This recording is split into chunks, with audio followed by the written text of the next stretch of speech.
I would say that even 2023, even though I have no regrets for taking the political positions that I took in 2023, I would say that the whole, we're going to vote out APC and Peter Obi is blah, blah, that in hindsight was a cul-de-sac. The only useful thing that came out of it for me was that I confirmed once and for all that the system is designed to not work and that the people who are playing within the system, they are part of the system, right? It was a cul-de-sac as far as I'm concerned, because at the end of it all, and by the way, this should, I hope somebody doesn't go and grab a clip of this and post it on the internet and say, David Hundeyin is criticizing Peter Obi or something. That is not the point of what I'm saying.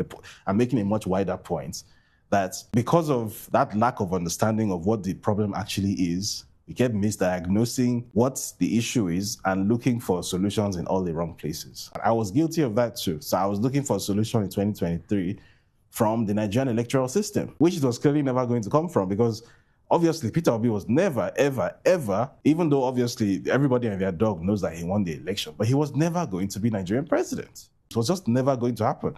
And that hasn't changed.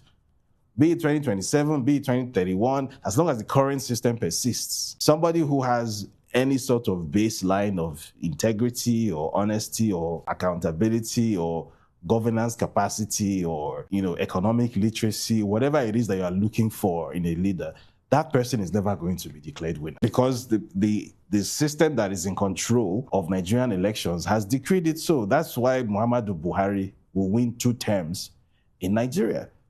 Muhammadu Buhari, one of the biggest morons that Nigeria has ever produced, he won 2 terms in office. He became Nigeria's longest serving, the person who has ruled Nigeria for the longest amount of time, cumulatively 10 years. Nobody else has managed that in Nigerian history. But one of the dumbest people in Nigerian history managed it. That's not by accident.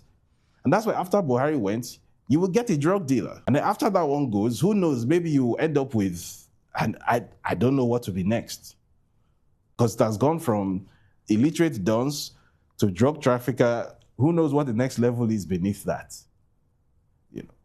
So instead of looking for solutions based on this exaggerated sense of personal agency and bravado, stop blaming white people, blah, blah, blah, blah, take responsibility. Before you take responsibility, you need to know what it is you are taking responsibility for. Where exactly are you, first of all?